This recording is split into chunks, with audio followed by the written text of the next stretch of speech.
Hello, everybody. I'm Mary Ann Joyce, the physician liaison for OHC, and thank you for attending our December Lunchtime Learning presentation. Laura Weldishofer, I said that wrong. Close enough. Yeah, sorry, holds a doctorate of nursing practice and is also certified as an adult gerontology nurse practitioner. Her special interests include head and neck cancer, nutrition, and treatment outcomes. Laura has completed additional training in supportive care to enhance her skills in patient care. In her free time, Laura is a cantor at her church, and she's been known to sing to her patients while they receive their treatments. Laura also enjoys the outdoors, hiking, national parks, and spending time with her daughter. And she practices at our Eastgate and our Kenwood locations. This presentation will be recorded as are all our lunchtime learning presentations. They can be found by searching our YouTube channel at OHCINC. There's also a link on our website at the bottom of the homepage. Welcome, Laura. Thank you. Thanks for presenting. All right. So had some technical difficulties here, but at least I'm on. Just I don't have a camera, so sorry about that. But yes, I learned actually 3 days into my job that nutrition management was going to be a challenge, and so that ended up being my doctoral project, was how to manage the nutritional challenges for patients specifically with head and neck cancer, but it also kind of extends to patients with esophageal and the advanced stage lung cancers as well. So that's kind of how I ended up with this interest. You can go ahead and move to the next slide. So why is nutrition important? One of the studies that I looked at when I was working on my research study was looking at why is weight loss a problem? So up to 70% of weight loss during treatment is lean body mass. So when patients end up losing weight on treatment, they're not losing the weight that they want to. They're not losing fat. They are losing their muscle mass. They're losing strength.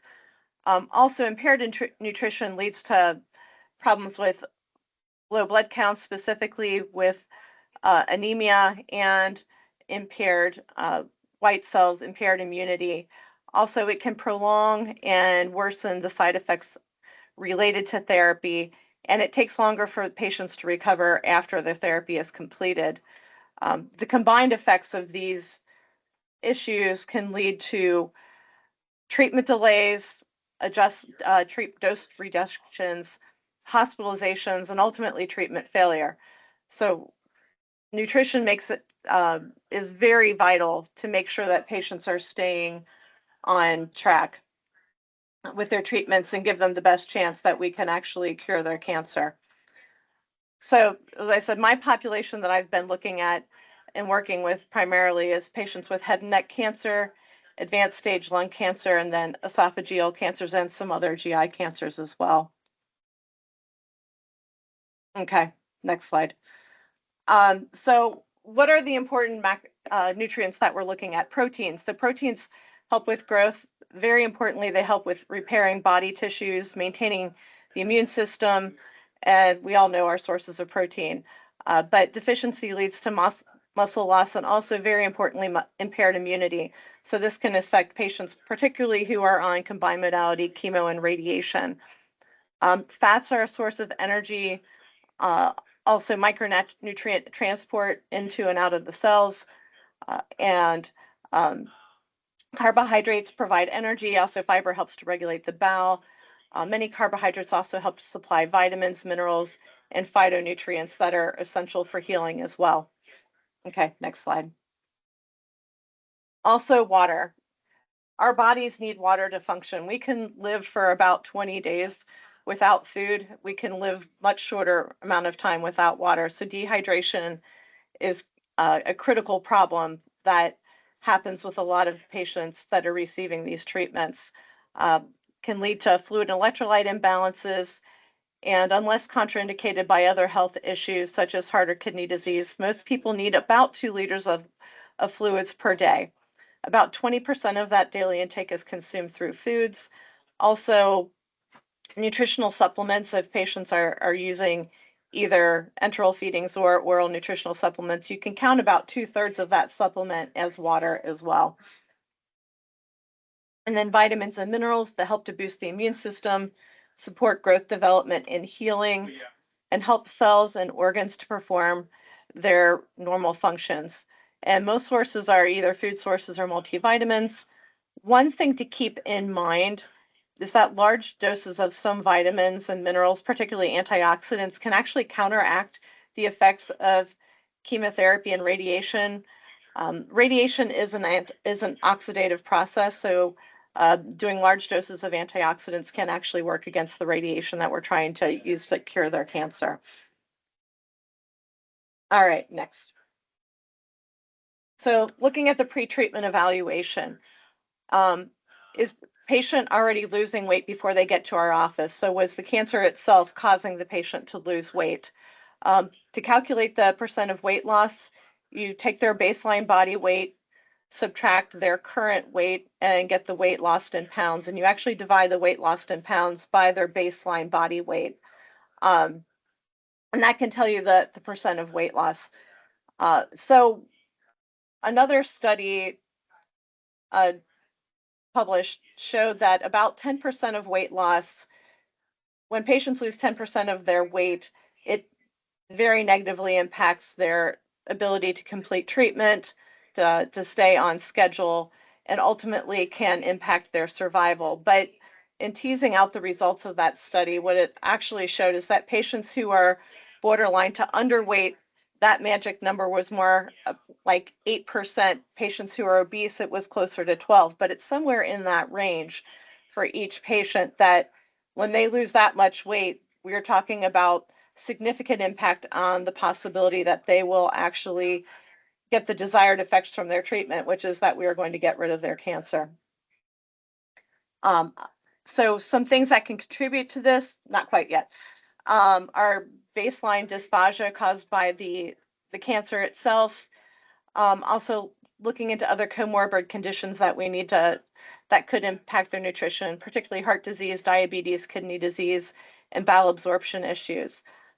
I personally use a PGSGA. I really like that nutritional evaluation tool just because it actually helps to tease out, are they having problems with nausea? Are smells causing problems? Is it early satiety? So it kind of helps to figure out what are the problems that we need to address. But pretty much any nutritional tool can help you figure out what are the risk factors, what's causing the problems with their nutritional intake. Okay, now you can go to the next slide. So first population, head and neck cancer. 65,000 new cases in the last year.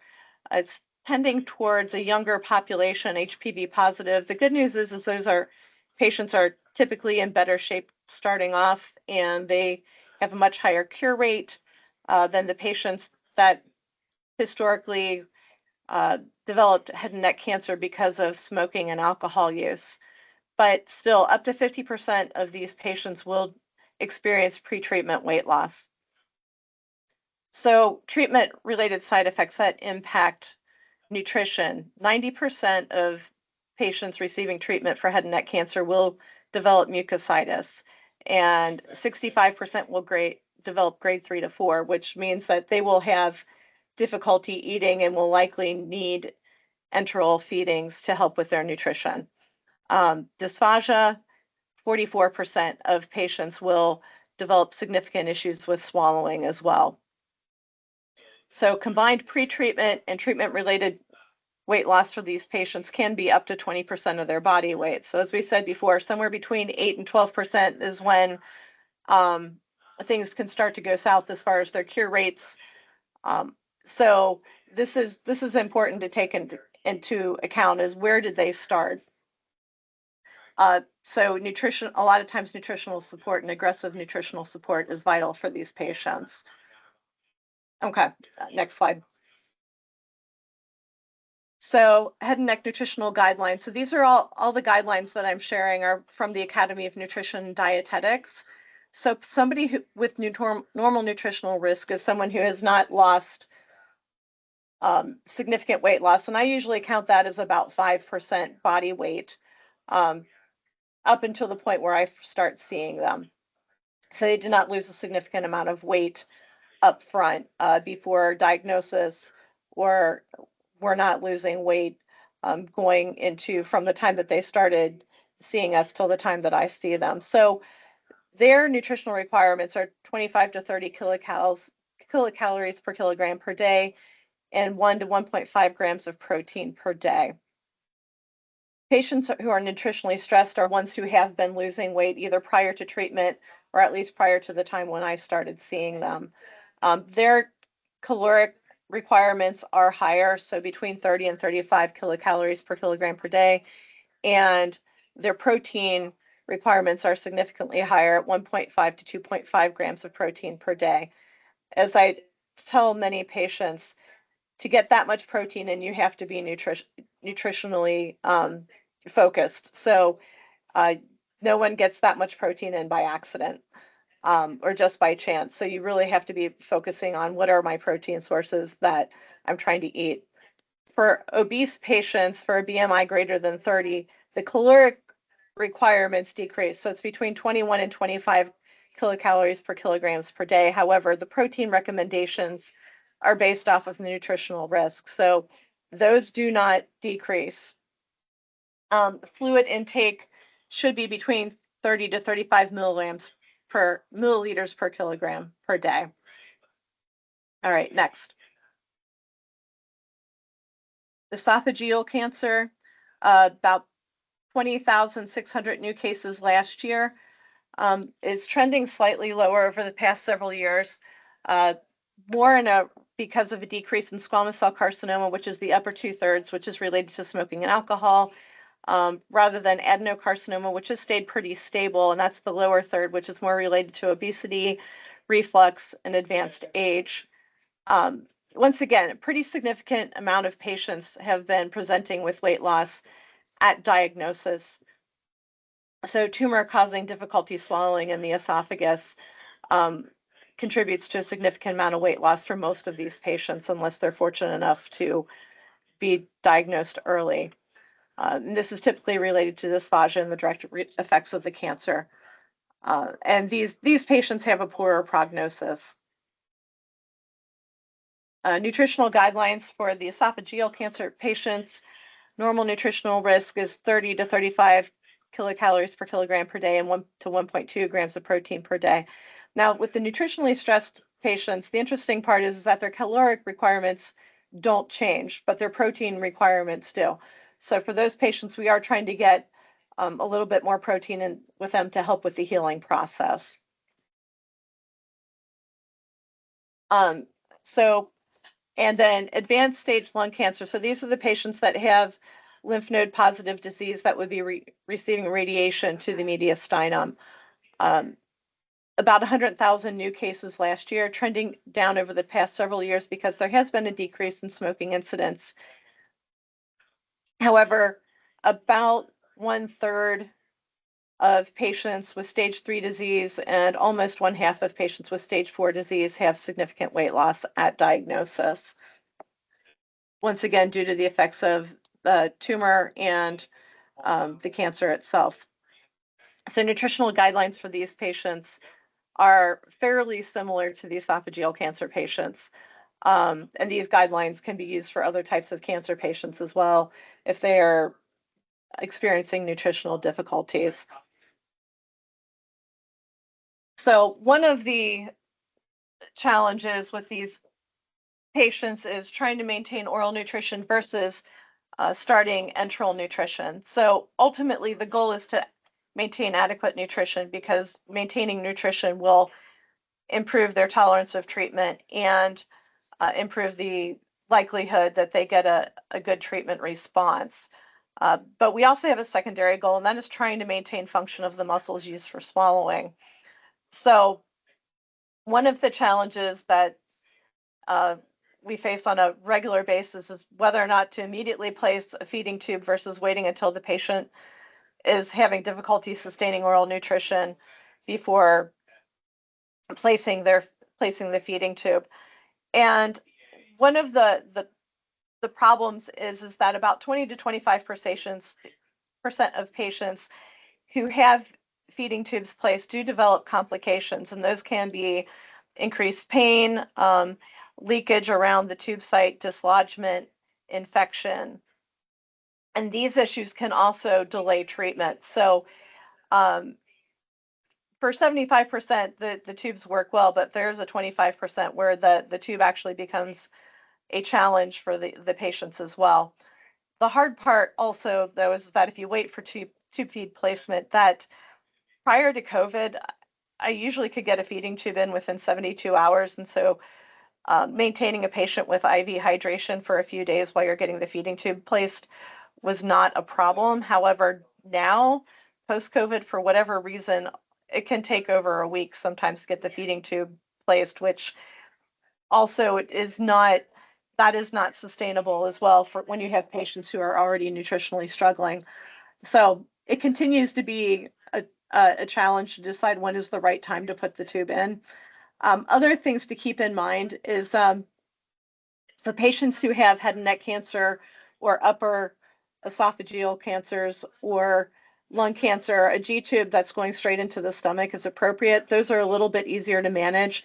For patients who have lower esophageal tumors, they frequently have a J tube, and J tubes cannot handle bolus feedings. Our stomachs were made to expand and contract. Our intestines weren't.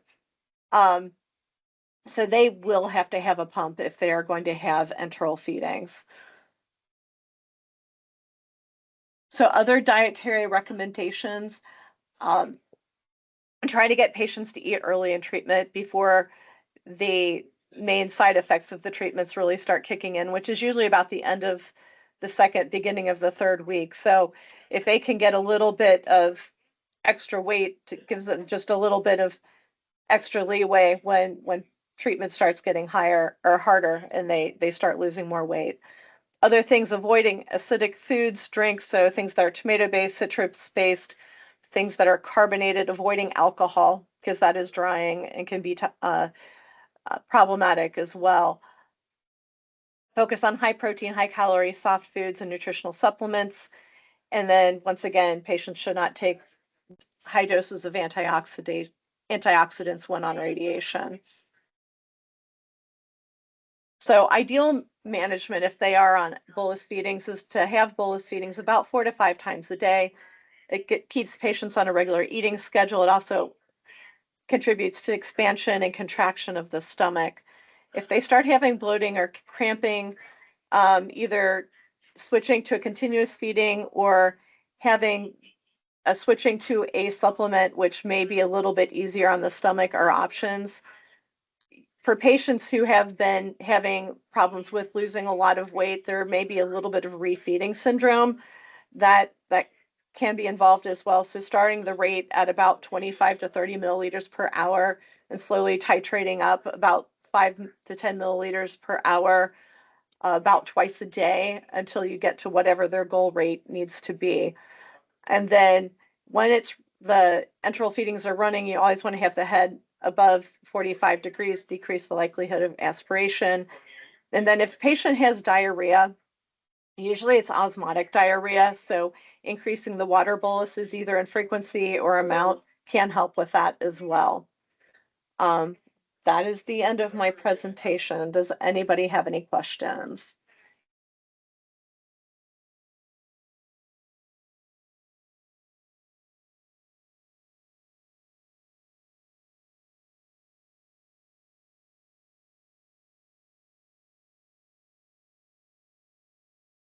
If you have a question, you can feel free to just come off mute.